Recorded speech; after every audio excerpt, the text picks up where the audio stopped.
최근 국내의 식음료 업계의 가장 큰 화두 제로 슈거라고 말해도 과언이 아니겠죠. 그만큼 열풍이 거센데 코로나19 팬데믹 이후 건강에 대한 관심이 높아지면서 설탕을 인공 감미료로 대체한 다양한 제품들이 출시되고 있습니다. 이와 관련해서 지난 5월 15일이었죠. 세계보건기구 WHO에서 비설탕 감미료가 체중 감량에는 효과가 없고 심혈관 질환 등을 키울 수 있기 때문에 사용하지 말라는 잠정 권고안을 발표해서 좀 혼란스럽다는 반응들도 나오고 있는데, 오늘은 이 제로슈거라고 하는 비설탕 감미료에 대해서 알아보도록 하겠습니다. 생활백서 함께할 식약처의 정인권 사무관님 연결하겠습니다. 안녕하십니까? 네, 안녕하세요. 네. 사무관님도 이런 제로슈거 제품들 많이 드세요?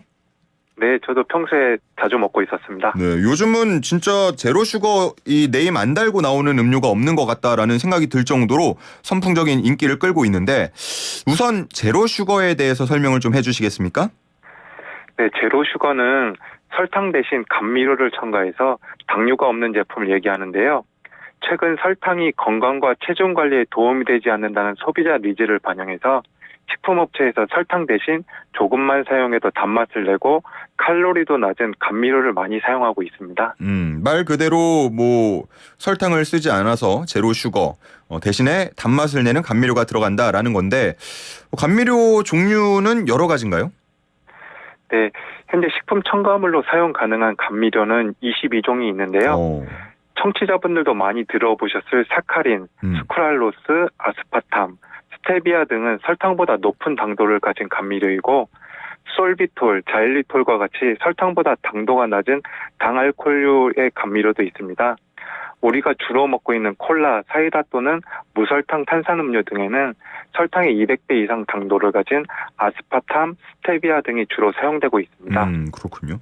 저도 방송을 하는 입장이다 보니까 체중을 항상 신경을 쓰고, 그래서 최근에 이런 제로슈거 제품들 나오면은 대신해서 잘 먹고 있었는데, 세계보건기구 WHO에서 감미료 관련된 지침이 발표되면서 좀 혼란이 생겼거든요. 주요 내용 먼저 전해주시겠어요? 네, 지난 5월에 WHO가 비설탕 감미료 사용 지침을 발표했는데요. 주요 내용은 당류 과잉 섭취로 인한 비만과 질병 예방을 위해서 설탕 대체제인 비설탕 감미료를 많이 사용하고 있는데요. 이러한 비설탕 감미료를 체중 조절이나 당뇨, 심혈관 질환 등의 질병 예방을 위해 사용하지 말라고 권고하는 내용이었습니다.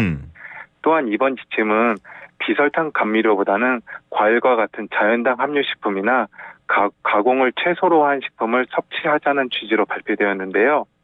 다만 이번 지침을 정책으로 채택하기 위해서는 국제적으로 많은 논의가 필요하다고 언급하였습니다. 체중 감량 등을 위해서는 아무래도 당을 줄이는 게 필요는 해 보이는데, 이런 발표를 하게 된 배경은 무엇일까요? 네, WHO는 2015년에 비만이나 질병 예방을 위해 당류 섭취를 줄일 것을 권고했었는데요.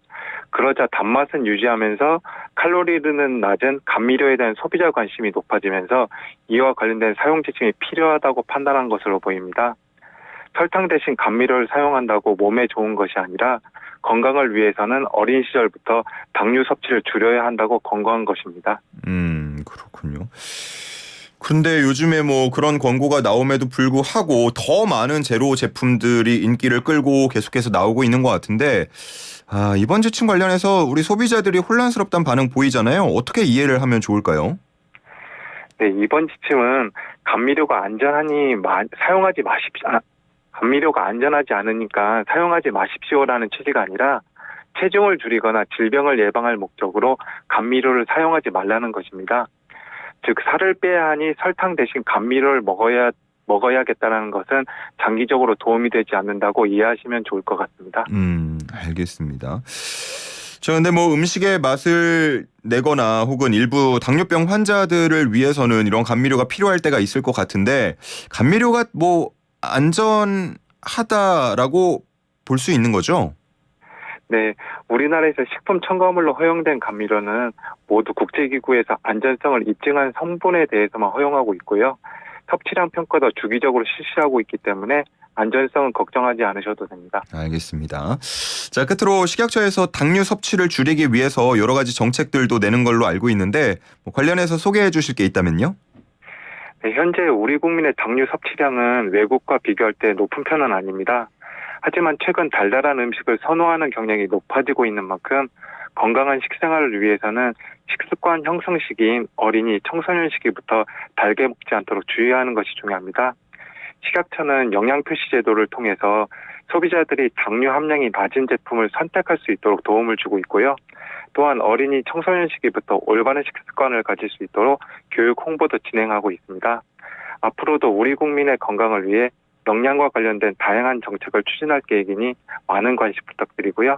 청취자분도 건강을 위해서 오늘부터는 덜 달게 먹기 실천 꼭 부탁드리겠습니다. 알겠습니다. 오늘 여기까지 듣겠습니다. 고맙습니다. 네, 고맙습니다. 지금까지 식품의약품안전처 정인권 사무관과 함께했습니다.